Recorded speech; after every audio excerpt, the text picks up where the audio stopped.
I have a sick, wicked disease that compels me to draw cards. I don't care what even happens in the game, just as long as I get to draw cards. If you too suffer from this horrific condition, then fear no longer, for I bring relief. Speed Demon shaped relief. The Speed Demon is a black 5-mana 5/5 with flying and trample that starts our engines. This means we get a counter that increments by 1 the first time we deal damage to an opponent during each of our turns, up to a maximum of 4. Then, at the beginning of our end step, the Speed Demon draws us cards equal to our speed, and we lose as much life. The Speed Demon is a deceptive card because it's superficially part of an insular archetype. It looks like it requires a deck centered around speed and engines to be effective, but that couldn't be further from the truth. The turn we play it, we are already guaranteed at least 1 draw, much more likely to be 2. The Speed Demon is a 5/5 with flample, so next turn we are surely able to deal damage, and that means we draw 3. That's 5 cards across 2 turns, which is more than just good, it's medicine for my aching heart. And with just 1 more turn rotation, we start drifting around the game store, getting ready for the inevitable and unavoidable LEGO Pixar Cars Universes Beyond. It'll be a set centered entirely around a new and innovative ninjutsu where you take an untapped attacker and fold it into the roof of your 1500-piece LEGO Pixar Cars gas station, sold at the low price of €300 for the base version. The opponent must then respond by spending €25 in the LEGO Companion app, and if they don't, they take double damage for the rest of the game. We also draw 4 cards. The Speed Demon is a fantastic mid-game engine that can keep up with the best of them. And if you want to go out of your way a little bit, then including the engine starting lands isn't really too much of a cost, as both the Muraganda and Amonkhet raceways are quite playable by themselves. The Speed Demon is of course also a demon, which has synergy with Unholy Annex, the much better Phyrexian arena that sees only a fraction of its play. Unholy Annex is a 3-mana enchantment that draws us a card at the end of our turn. We also lose 2 life then, but if we control a demon, then we drain everybody for 2 instead. This is where it's a bit of a toss-up which of these cards is better. Phyrexian Arena costs less life, but Unholy Annex draws at a faster timing and has the potential to turn its life loss upside down. But regardless, Unholy Annex has easier pips than Phyrexian Arena, being 2 and a black rather than 1 and 2 black, which is a huge deal, especially for multicolored decks or if you've fallen headfirst into the utility landfill.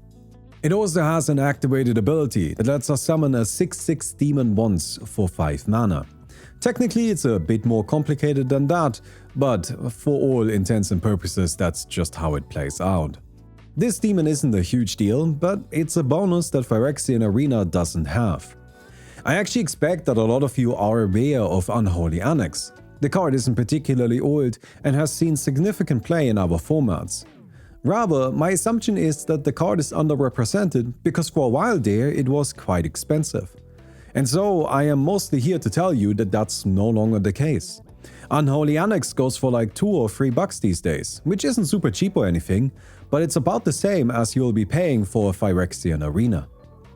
A card that's just been going up in price and that you really should try to get your hands on as soon as possible is Scrawling Crawler.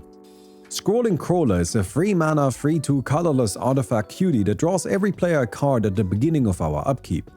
Just a bit of nice, casual group hug, keeping everybody happy and well supplied.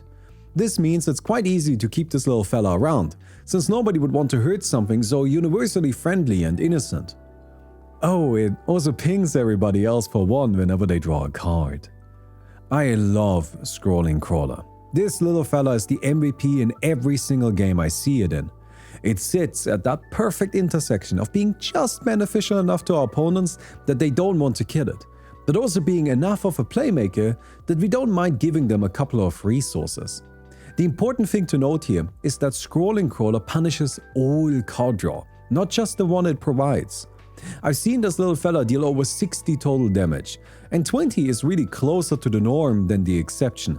It's especially effective if our opponents are having a bit of a struggle game, because then they definitely don't want to get rid of the one reliable card draw engine they have, and that'll keep the rest of our board safe from sweepers. If you enjoyed the video so far, then please give it a thumbs up and support me on Patreon. Over there you can also find lots of bonus content. Occam Adversary is the 4-mana green 2/3 with Death Touch that draws us a card whenever it deals combat damage to a player. It also costs 2 less to cast if an opponent controls a green permanent. Occam Adversary is a budget commander staple since it's so easy to get into play and it's basically guaranteed to draw an extra card each turn, because us commander players always suffer from never blocking disease, which is turn terminal if the attacking creature has Death Touch. So when Wizards retrained Occam Adversary, they just made the creature outright unblockable. Legolas Greenleaf is a 3-mana 2/2 with entirely too much text. He's got Reach, is unblockable by creatures with power 2 or less, gains a +1/+1 counter whenever another legendary creature enters the battlefield under our control, and draws us a card whenever he deals combat damage to a player. That's a lot for a card where we mostly care about that last bit, but all that text certainly accumulates. Legolas Greenleaf is an easy-to-play card draw engine that can sometimes even put out relevant damage. Together, these two idiots supply a constant stream of resources and beats, both of which we need in abundance in any commander game. And since we are already attacking, we can lean into that even more with Curse of Verbosity. Curse of Verbosity is a 3-mana blue aura that enchants a player. Then, whenever that player is attacked, we draw a card. And if the player is being attacked by one of our opponents, then that opponent also draws a card. Curse of Verbosity is fundamentally the same card as Curse of Opulence, except that it provides card draw instead of a treasure, which is a much stronger incentive. Also, I know it's a gold, not a treasure, leave me alone. Did you know that there's a whole cycle of these curses and they all depict the same guy, who is tagged as Curse Guy on Scryfall? He's also depicted on Lind, Cheerful Tormentor, who apparently is the one inflicting all of these curses on him. Rude. Oh, and he's also on Flameblitz? That one is definitely a bit random. I don't know why he is on Flameblitz. Anyways, Curse of Verbosity is similar to Scrawling Crawler in that it disguises itself as a fair way for everybody to draw some cards, but it ends up rewarding us disproportionately more. Whereas the other players draw 1 additional card each turn, we net upwards of 4. That is, of course, assuming they play along. I've played with absolute psychopaths before that blatantly refused to attack the player that they put the curse on. If that's the read you're getting from the table, there's an equally psychopathic technique we can use to deal with it. We can Curse of Verbosity ourselves. This turns it into a kind of propaganda, although it still requires us to remain vigilant in our defenses. Another great way to benefit from our opponents for attacking is Mangara the Diplomat, a white 4-mana 2/4 with lifelink that has us draw a card whenever an opponent attacks us with 2 or more creatures or when they cast their second spell for the turn. The second part of this ability is where the real juice is at. Drawing a card whenever our opponents cast a second spell is often the same as drawing a card every single turn.